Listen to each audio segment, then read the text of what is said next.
You join me for the Terence Hughes Infinite Darkness event, which is why I've chosen to wear the darkest trousers possible. Join me for a night of darkness. Let's go. As you can see, traffic in Manchester was a nightmare. RIP FRAG-MENTAL. Oi, stop cheering. And can we stop this plinky plonky music and play something a bit more appropriate? Thank you.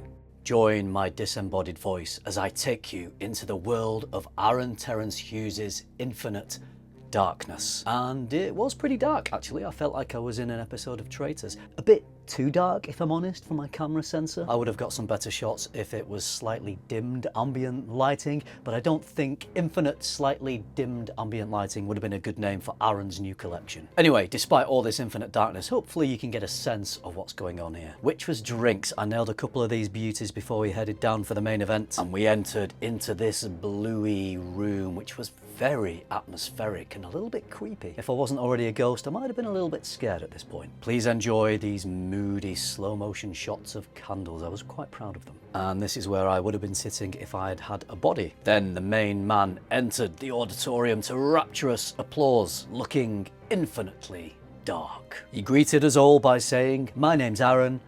Welcome to Infinite Darkness. How are you? Thank you for traveling. I'm fantastic, and I'm doing really well." With the customary Aaron intro done, it was time for him to introduce us to the Infinite Darkness collection. He delved into his childhood and some of the things that have inspired this new collection, including chickens and lesbian chickens.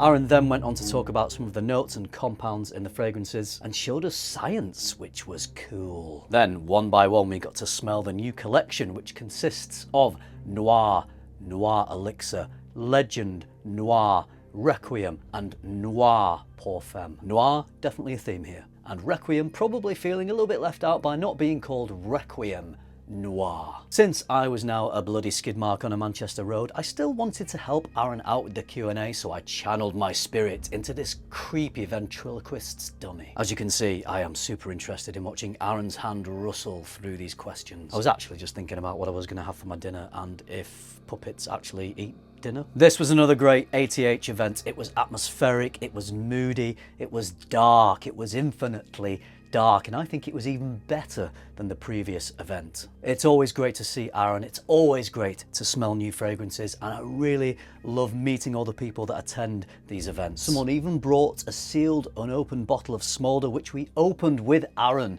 at this event, which was very appropriate. And in true horror movie style, I got scraped up off the road, reassembled, so I can tell you more about these fragrances back in the studio.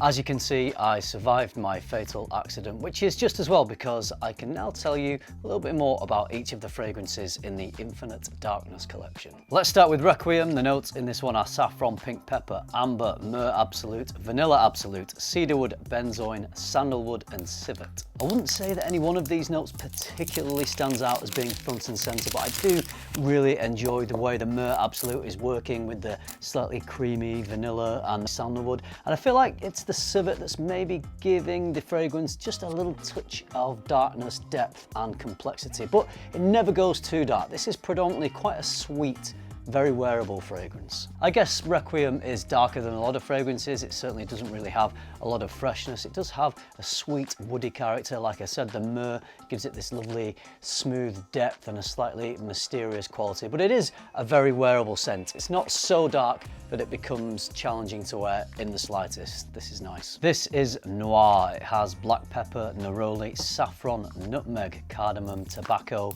vanilla absolute, tonka absolute, chai oud, sandalwood, incense, and civet. What a note breakdown. This fragrance smells fantastic. I mean, it's got tobacco in it, so of course I think that. Again, like Requiem, this one has an addictive sweet quality to it, and it is another very wearable fragrance. When we were smelling this at the event, you could hear people whispering around the room as they were smelling this off the strip saying, Coca-Cola, it smells a little bit like Coca-Cola, and that was my first thought as well. It does have a Coca-Cola vanilla-y aspect to it. Like Roger Parfum's Enigma does, it doesn't smell like Enigma, but in the same way that that has a cola float type type of smell. This one has a similar sort of thing going on. And you know, as much as I love Enigma, I would say this is a more versatile fragrance. I could wear this more often. I could wear this more casually, I think, than I could Enigma. So tobacco, incense, creamy woods, vanilla. For me, this is ticking a lot of boxes. If your tastes are similar to mine, I think you'll really enjoy Noir.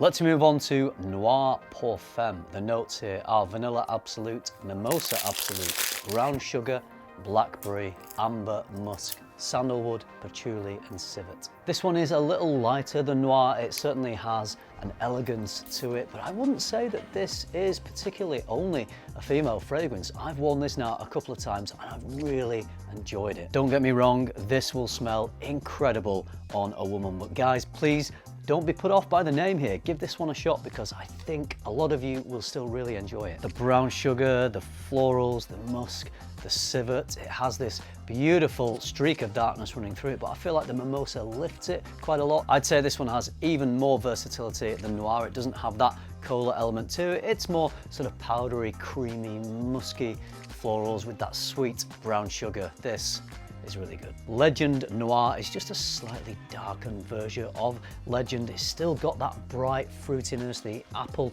really sticks out in this. It's got that high compliment factor going on, but this just has a little more in the base. There's some amber, there's some incense. It smells a little more mysterious than the original Legend. If you want to smell mysterious and get a ton of compliments, then Legend Noir is one you should be looking at. Finally, Noir Elixir. This is a concentrate, so comes in the form of an oil. The notes are amberwood and burned sugar, tonka absolute, vanilla absolute. These concentrate bottles are beautiful. I love the gold writing on the label. They're a smaller size.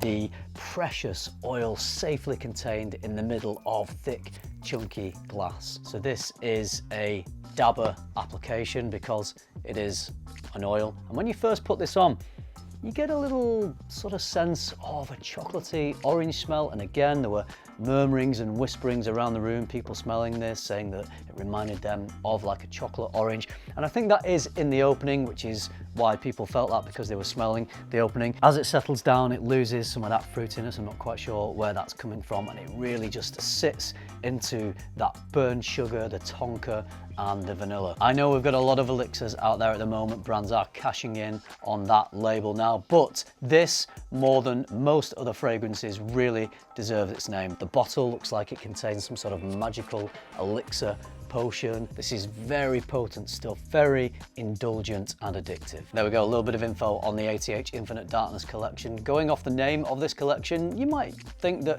maybe Aaron could have gone really dark here, but it's not too dark. They are darker than a lot of fragrances, but they're still very wearable, and there is some layers and lightness and brightness to some of these fragrances as well, so they do have quite a bit of versatility. I think it's a great collection. I'd love to hear what you think about them if you've smelled them already. Were you there on the evening of the event? What are your thoughts on all these fragrances, and which one is your favorite? I think they're all fantastic, but if you had to push me, I would probably go with Noir. I hope you liked this video. If you did, give it a like, subscribe if you haven't already, and if you do all that, I'll see you in the next one. Thanks for watching. Bye.